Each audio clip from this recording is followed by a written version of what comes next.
je užas! Naša soba izgleda tako užasno. Tu je prljavo. Miley, plašim se da budem ovdje. Molim te, budi pored. Šta se to čuje?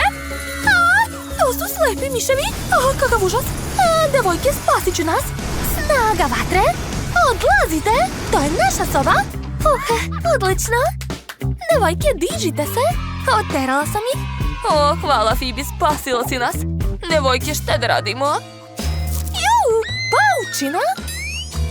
Ajoj, devojke su baš razočarane ovom sobom.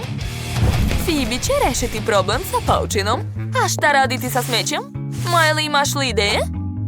Naravno. Sad ću napraviti vetar koji će odneti smeće. Tako će biti mnogo brže. Super. Miley, pazi, molim te! Tvoj vetar za malo da mene odnese.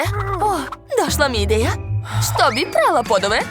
Kada mogu koristiti svoju moć vode? Pogledajte, ovo radi! Odlično!